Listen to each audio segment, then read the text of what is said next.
Hello, and welcome to what is going to be absolutely one of the most rambling set of videos that I have ever made, ever. Call to Arms Live 2025 in-person event. And I was the MC for it. That's your intro. and that's about as coherent as any of this is going to be. Alright, so it's going to ramble because, let's give a little bit of context here. Every single Call to Arms Live, whether it was the in-person event in 2018, 2019, or all of the online live events afterward, I was a streamer that was fundraising for StackUp. Every single dollar that is donated today over any of the streamers that are doing Call to Arms Live, every single one is getting matched by Oculus. I don't know if you heard that already, but you know it now if you don't. So it is worth getting the money in there. I'm currently playing Wreckfest. It's one of my favorite games, especially right now. This game is absolutely fantastic. It's a great way to sink your time in. You go out there, you race, you don't race, you crash, you get in nonsense. It doesn't matter. It is whatever you're wanting to do. I got to get you guys on chat too, so bear with for a second. It's what I've done every single time. So when I always did those, obviously, you go look at my YouTube, you look at the playlist. I've got the StackUp playlist. It's highlights and video from the actual events. It's not talking about the before, the after, the during, the anything. Why? Because it was all about the stream at that time. It was all about how much money were we raising and what kind of tomfoolery was happening during the games. With friends, with whatever. With even what was going on with the event. But this round was different because I wasn't streaming. I wasn't a streamer fundraising for StackUp. I was invited again to be the MC, the Master of Ceremonies for Call to Arms Live 2025, the 10th anniversary. And so that means I don't have just regular video to edit and whatever. So, having done something that I have never done before, be an MC, don't know what that means. I know the definition, Master of Ceremony, yeah. But, I didn't know what that meant. I didn't know what... I've never hosted an event before that wasn't my own dumbassery, So, doing something significantly different means doing something significantly different to talk about it. Again, this is going to be super rambling. This is just going to be me talking about it. I'll have, what little bit of video or a little bit of pictures that I've taken, pictures that others from the event took, both on the StackUp side and the streamers themselves. We'll go over the days before. We'll go over the event itself and show probably a ton of that stuff because, hey, there's easy video there. Talk about a little bit of after, so forth, so on. But before we even get to day one, let's talk about the lead up to all of this. So, 2018, 2019, the other live events, those were planned well in advance. The people that were part of it were invited well in advance. Like, it was a known thing that was going to happen. And every online live event since then has been a known thing that was going to happen. It's no different from this year. The 2025 one was going to still be a known event that was happening. My happy ass has been lucky enough to be invited to every single friggin' one of these. Both original in-person live events, all of the online live events, and this one. I am the only person that was invited to all of those. As a matter of fact, I hold kind of 3 records. I've been at every single live event in person. I've been at every single live event, period.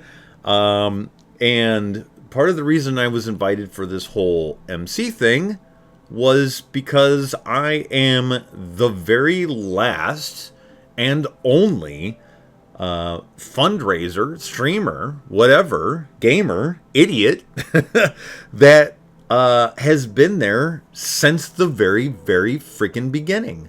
StackUp was created in 2015, in November of 2015, on Veterans Day. And for all intents and purposes, if you want to be really semantic about it, I wasn't officially there in 2015. I did Operation Supply Drop that year. Now, that was when I was still doing a stream only in spring. So I had already done my stream at that point and, learned about StackUp being created through hearing there were shenanigans, so forth, so on. And I was pretty much on board from the beginning. So, yes. I guess because I'm a little bit on a tangent, I will say this is probably going to tangent all over the place. So these may run really long or really short. I don't know. My ADHD brain is going to, find a street and start driving down it, left and right. But anyway, going back to it. So, all of these live events have always been pre-planned, well in advance, whatever. And it's not that there wasn't a plan for this event too, but that was probably still going to be the online version.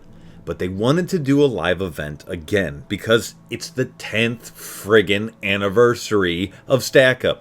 Kind of an important milestone, 10 years of a charity. It's kind of big. So, without going too into the details, that's stories for somebody else to tell. But there was some magic that was able to happen in the background, and a live event was made possible about a month before it was meant to go off. So everything that happens from the moment they confirm that they can do it to the day of the event and everything, all of it is so fly by the seat of your pants the whole freaking way. And I'm going to say what became kind of the mantra right now, which was embrace the chaos. We didn't even know we were embracing chaos yet when everybody got on board. So, before they had even confirmed, I was nudging PerkyDaisy and going, okay, number one, am I invited this year? Because even though I had been invited every single year, I can't just expect that that's going to happen. Who knows when they want to pivot and go with somebody else at that point. Every single year has had different streamers, different people that have come and gone and, been part of it and then been not part of it for whatever reason. Whether they couldn't or they were contractually obligated to do other things or they were done or whatever answer it was that they kept pivoting. I was the one crazy jackass that they kept inviting back. I mean, yay me. I love it. That's great. That's awesome. But, I couldn't expect that, oh yeah, well, I'm going to be invited. Of course I'm going to be invited. I'm just an idiot. I'm just a dude that games and streams it and does some fundraising, and that wouldn't have changed anything. I'd have still been doing fundraising whether I was invited or not. But it was one of those, I got to find time to figure out vacation from work, that kind of a thing. So I need to know what's going on. Am I invited? Okay, when are the dates? Let me know so I can work on getting my side so that I can be there and be ready and be whatever. So it took a little bit of time, even after confirming that, oh yeah, you're absolutely invited. We can't not have you there, especially for 10th anniversary. Awesome. So eventually we do get the answer. Oh, we're going to have a live event. Oh, shit. We haven't had one of those since 2019. Let's fucking go. No clue where it's going to be. No idea. I wish we could do what we almost did in 2020, 2021. I'm not going to say what those are. I do know that they still hope to be able to do whatever that is. If you know, you know. If you don't know, don't worry about it. Wait until it actually happens. It'll be cool as fuck. So we get to where we find out, live event's going to happen. When's it going to be? And it took a little bit. They needed to confirm the place that we ended up going to. Was it actually going to be able to happen? Yes, it's going to happen. Okay, here's your official dates. It's actually a week earlier than we normally do, which is wild. I don't actually know why they did it that way, but whatever. Halloween weekend or something? Whatever. So then we get, no, not we. Then I get the invite from PerkyDaisy. Hey, it's whatever Thursday it was. Let's get in Discord. Let's chat. And I figure it's the same old, same old. It's the same thing that we did for 2018, 2019. They had all of us get together on a Discord call. And we went through, what's happening, what are the dates, what are the times. Here's what we're doing for flights. Here's what we're doing for hotels. Here's what we're doing for yada, yada, yada, whatever the hell all it was. I don't even remember it all. I remember certain things, but I don't remember most of it. But I'm expecting that that's what it's going to be, that's what this call is. So we get together and, oh, hey, it's just me and Perky. You know what? That makes sense. It would probably be a hell of a lot easier just getting with each streamer one by one, when it's convenient for their time, rather than trying to gather everybody all together at once and figure out a time that it works for everybody. That's always a logistical nightmare. Okay, cool. So we get in the call, and I'm fully expecting just to get the regular info like I said before. But instead, and I'm going to be paraphrasing the living crap out of this, because of course I'm not going to remember everything exactly the way it was said, but basically Perky goes, hey, okay, so this is the 10th anniversary edition, and because you've been here forever, we want to do something special, kind of celebrating you while celebrating us. So rather than having you come out and stream, we want to have you come out and be the MC for the event. And my reaction instantly was, with all the instant nerves that one could have, being a natural introvert, a natural wallflower, somebody that likes to just kind of keep to his side. It was the same nerves that I got the first time they invited me out to the original live event. It was like, oh crap. But this was worse, because now it was like, so you mean I'm a certain amount of the center of attention? I don't know how to handle that. I don't think that's how I said it at the time, but I know that I was super quiet when Perky originally mentioned this, because it was like, oh God, you do know who you're asking, right? You've watched my streams, right? You see who I am, right? I'm an idiot. Are you sure you want to trust me with anything of any importance? So Perky kept talking about, what was going on for a little bit. I think she did a good job of, giving me time to process the very question that had just been asked. And, eventually it came down to, so we'd like to have you come and MC. If you want to. One of those are, do you want to? And I know that my mind started off with, no, this is a bad idea. This is a bad idea. You don't want me to do that. You do not want me to do that. I'm gonna be up there. You're gonna put me on camera, and I am gonna lock the fuck up, and I am not gonna know what to say, and I am gonna mentally freak out, and it'll be bad, and it'll look bad, and it'll look bad on StackUp, and I'll look like an idiot, and I already look like an idiot, and that's fine, but it'll look bad on StackUp. Fuck, I don't want that. I don't want that. I can't handle that. All of that was going through my head. But after taking a breath and sitting there thinking about it, it was one of those, but you can't say no.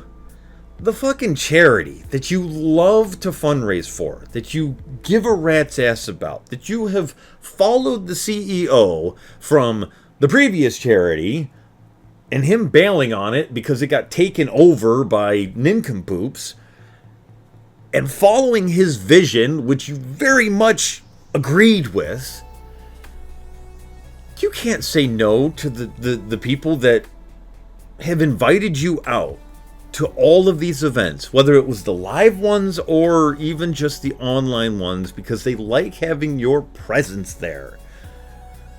You can't say no to that. Not when they're literally offering up an honor of, we want you to be the MC.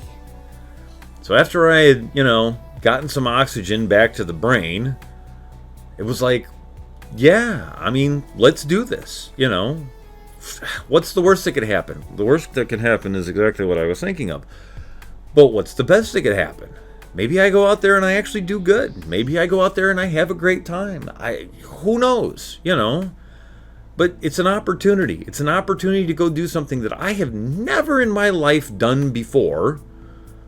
And I may never get the chance to do again. This may be the one and done. I get invited to do this and it goes poorly and I'm never invited to do this kind of a thing again by anybody, not just StackUp. Or I do, and maybe it turns into something. Who knows? Or maybe it doesn't turn into anything and I just have a good time. Who knows? But I couldn't say no. So I said yes. And so we kind of vaguely went over vaguely what the idea was. I don't even think they knew. Again, this was very, fly by night at that point. It was very seat of your pants. It was very lots of pivoting. You're going to hear that a bunch through all of these videos. So it took a little bit, and I think it was like 2 weeks or so after they kind of had a little bit more of an idea, but I didn't really know what I was going to be doing until I got there. And so, hey, we can finally get to day one. Travel day. The morning.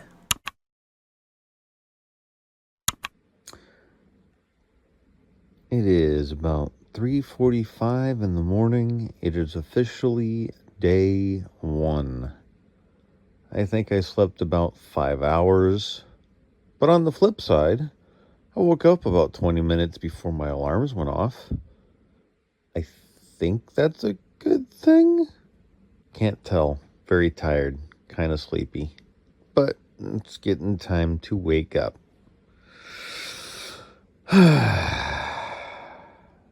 Enjoying the darkness while I can, because there is much to do. So travel day was first thing in the friggin' morning. I think my flight was out at 10, but my happy ass was awake at 4 a.m. Not because I wanted to. I'm a natural night owl. I hate waking up that early. But I was catching a ride, and I wanted to catch that ride as early as possible because it was going into the city. So, go early, no traffic. Makes life easy. Yay. So we got there, stupid early in the morning, get through security. I hate airports because I hate dealing with security. Not that I ever have an issue, but I don't know. I just hate dealing with all that crap. I'm having to, deal with people and talk to people, and it's always a case of what stupid thing did I forget about? It actually comes up later when we get to leaving, but that's not this video. So we get there early. 6:30 in the morning, and we are at the airport. And it is surprisingly noisy in here. The day officially begins because now I'm at the airport. See you soon. 6:30 in the morning. About 3 hours before my flight goes off, because I like to be here early. Also, it was easier to get a ride over here at like 5 to 6 a.m. Driving into Tampa, so where there's no traffic and whatnot. Hanging out. Day one, travel day. Getting over to StackUp. Getting out to Burbank. So, Right now I'm still tired. I'm sleepy. I'm running off about 5 hours of sleep, but I woke up about 20 minutes before my alarms went off. So that might be a good thing. I don't know. I can't tell. But we're getting there. The day is starting. The travel day is starting. So let's freaking go. It's hidden. StackUp hype. Get on the flight. And it's Southwestern, which I have never flown Southwestern or Southwest, not Southwestern, Southwest Air. Wait, what is it? Let me look it up. Okay, yeah, Southwest Air. I had never flown Southwest Air ever. You know, the one airline that, at least for now, it's open seating. Sit where you want. Yada yada. Which, that was cool. And I got super freaking lucky. I was A45, so the 45th person getting online. Actually, that wasn't true. I was like A40 or probably less because I kind of ended up in front of people, but nobody really cared because nobody was trying that hard to like make sure they were in line, whatever. So it kind of worked out. And it probably really worked out because I got the emergency lane, aisle, whatever, but the one slightly back from that where there is no seat in front of you. So I had leg room. Yes. And as somebody that's tall, having leg room, and is all legs, having leg room is fucking fantastic. So that was awesome. First flight was very good, very chill. And we went to Midway first, which is in Chicago, which was awesome because for a brief period of time, I was home for all intents and purposes. I don't know that I've actually ever been at Midway Airport. So that was whatever. It was a little bit different, you know. I think if I had been at O'Hare, I'd have known exactly where to go because I've been through O'Hare plenty of times. But whatever, Midway was fine. And when I was there, I'm like, shit, I'm home. I'm gonna go get me a Chicago dog. I got a chance to do it right now. Yeah, no, $18 fucking Chicago dog at Midway? Are you kidding me? Kiss my ass. I wasn't that hungry for a Chicago dog. Not for 18 fucking dollars. I mean, I know airports are like bullshit with their prices, but fucking come on. $18? Alright, food complaint over. Price complaint over. Bullshit complaint over. Second flight out, this one going to Burbank. That one, I didn't get lucky enough to have the same kind of seat, but I did get lucky enough that, I don't know, maybe I had resting bitch face going on or something, but nobody sat in the middle seat. So me and the other dude got to have a nice open spot, so I still sort of had leg room, which was great. And I think that flight was otherwise full, so it may have been the only seat that was left open. I mean, we're talking luck on luck. Let's go. So, you know, decent flights. Okay, I can handle that. That's cool. Hell yeah. Even gave a freaking fist bump to the other dude that was there. I was like, let's go. Freaking open seat. Yeah.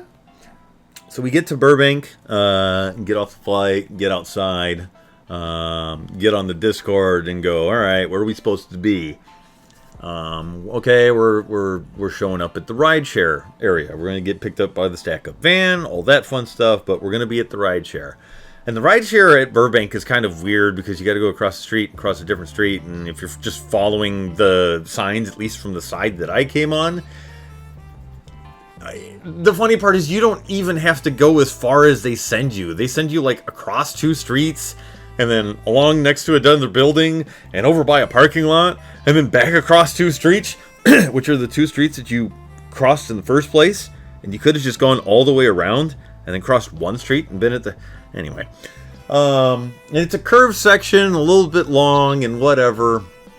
Get over there, and I'm looking around, and I'm like... For the love of everything, please somebody else be wearing, like, an obvious StackUp shirt.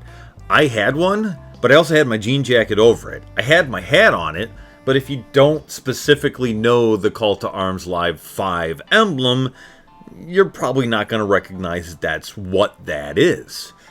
So I had ended up walking all the way down to the end. I walked past Kernobi, turned around, walked almost all the way back to the other end, and went, okay, I think I'm in the right area. Let me go ahead and post and go, where are we at? I even did a freaking sad face just to be cute.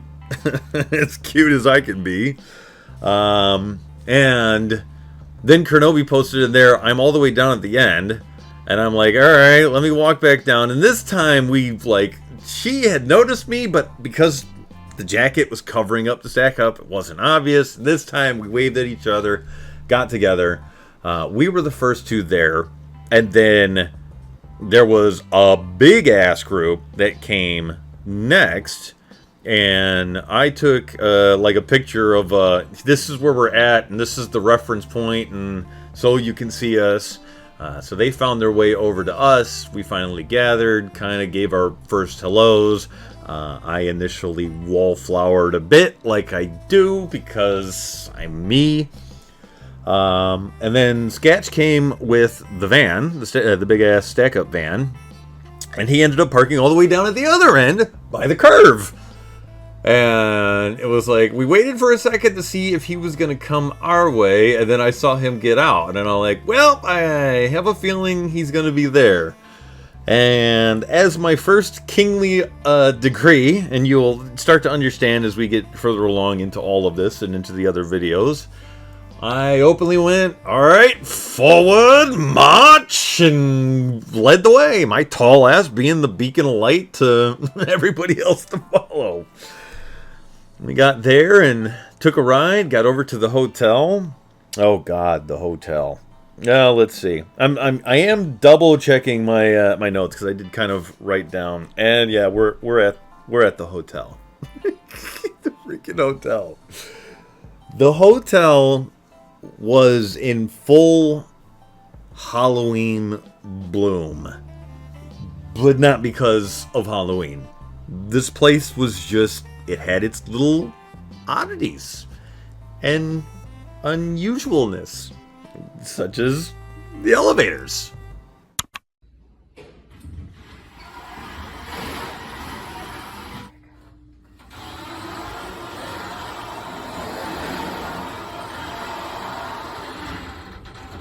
No, everything's fine. It's fine. We're all fine here.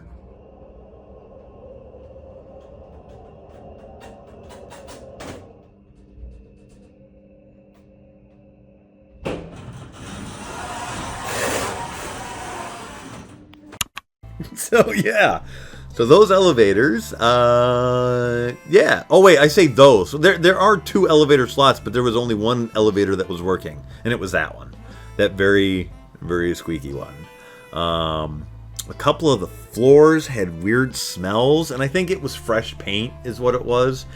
It does seem like they were like redoing a bunch of stuff, especially almost the day that we left. They had some of the rooms like literally torn apart and all the furniture out in the hallways and stuff. So it did seem like they were like renovating and stuff too during the time that we were there. But like those first days, the very bizarre smell of paint, I guess, or it was carpet cleaner, but it was kind of thankfully it didn't permeate into the rooms themselves. It was all out in the hall. The air conditionings in a number of rooms for the streamers like really squealed. I think mine did too. But thankfully I was smart enough to bring my my white noise maker, because I didn't know if I needed that or earplugs or whatever. Hotel rooms always have noises. You don't get a truly silent hotel room. So I knew I wasn't going to be able to just turn everything off and things be quiet. So I don't know if I noticed the air conditioning or not. And I had the fun of my room, the bathroom door. There was some kind of a lean to the room, the hinges, the door, the whatever. If it wasn't fully latched, it liked to naturally open by itself. And then when it did a bit of clicking, kind of like this.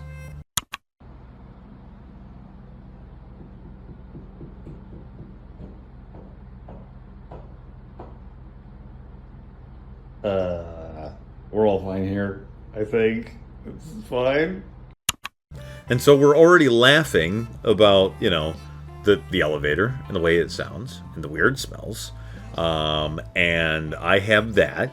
Another thing was the hotel. It's an extended stay type of hotel, so I guess maybe at some of these people might actually like truly extended stay themselves there, as in practically live there. I don't know how these things work, you know, it's California extended stay hotel type thing.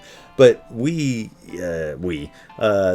had, you know, requested rooms well in advance, with the intention of all of us being on the same floor or whatever.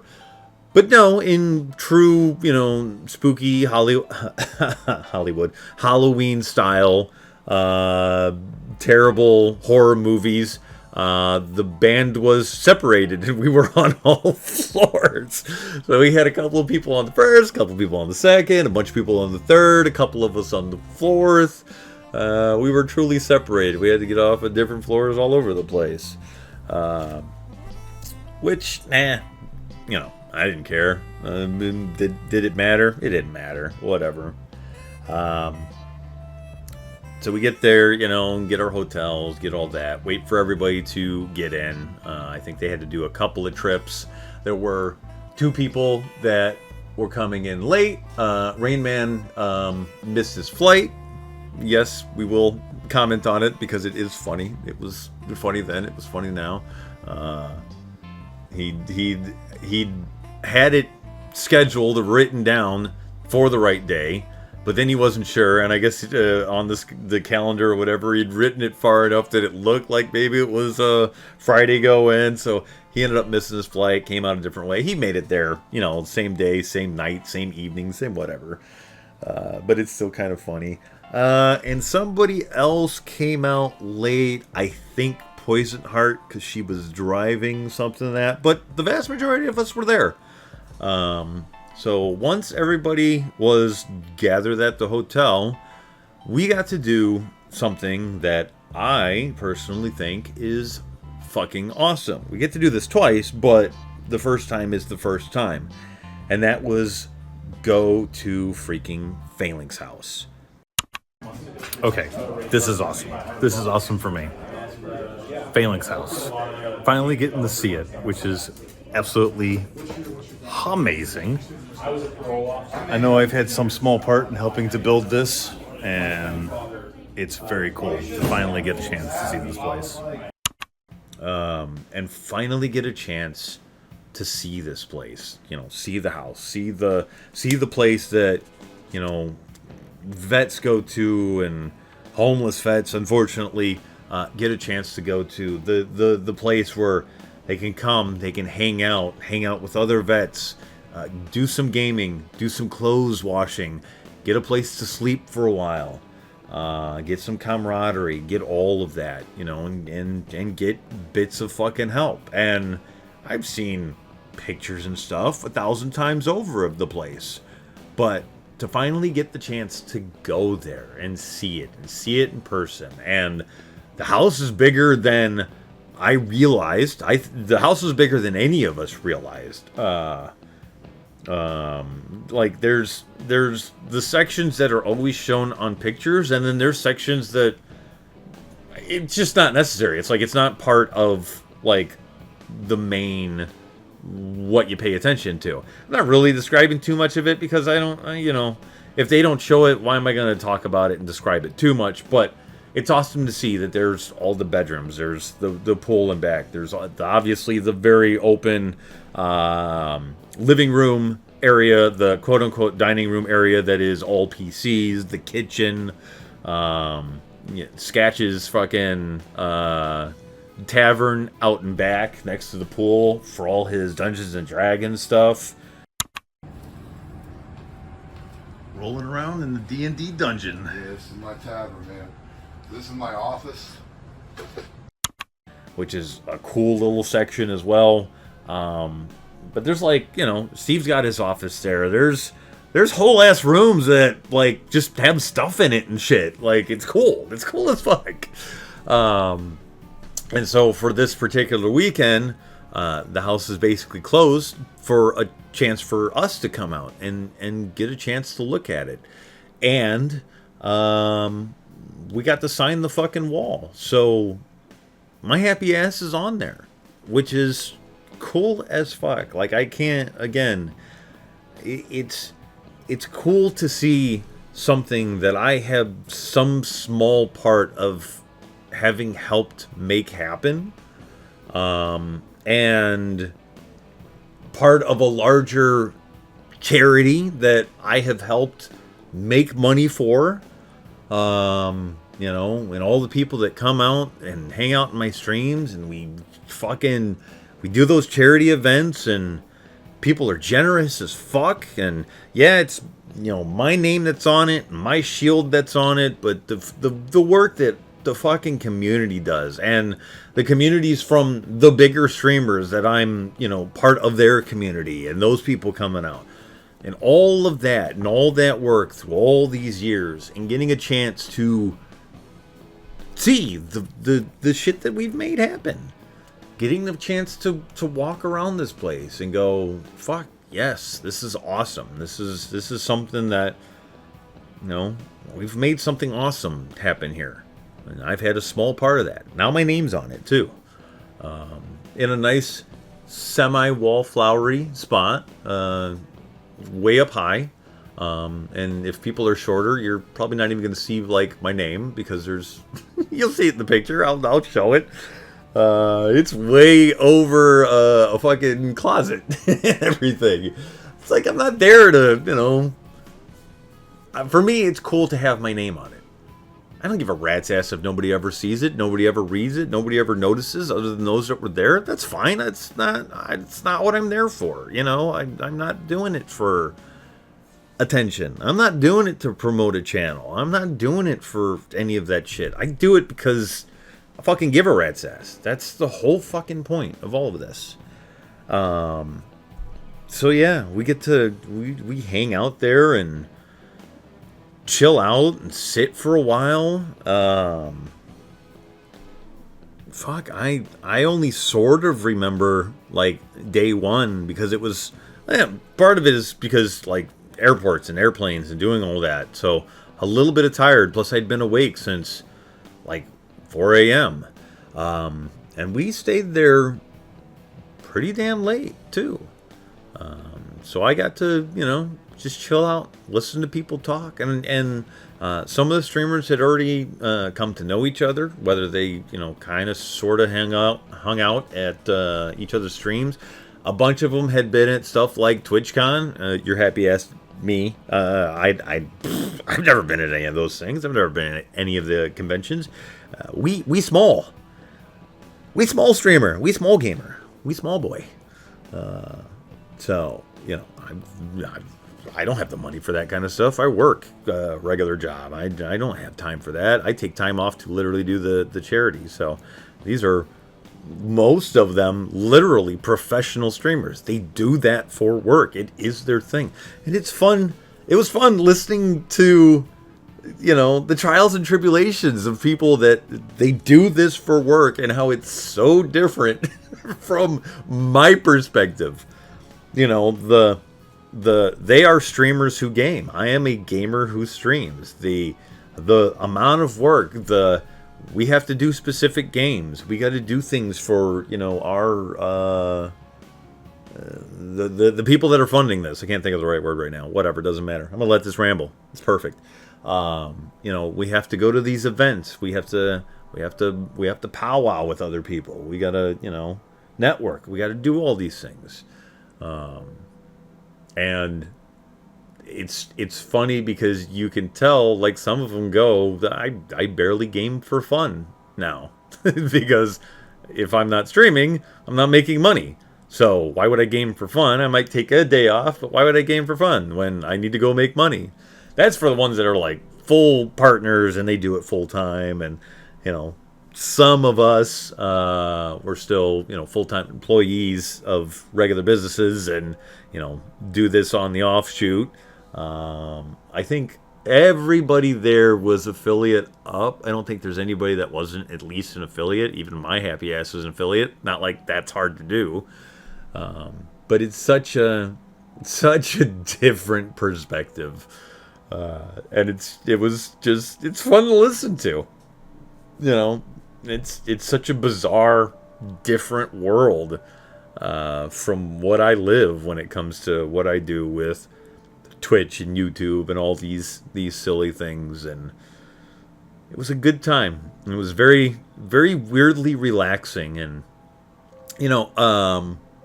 I didn't talk a lot, especially the first day. Like, what am I going to talk about? They're talking about trying to keep up numbers and seeing the games and that they stream and how the numbers go down and the numbers go up. Talking about the people that come out, the viewership and the money that they're making, and trying to be transparent about how much they're making, and trying to get donations for this, that, and the other, and so forth, so on. And I'm like, yeah, so I play Borderlands and Forza, and it's a good time.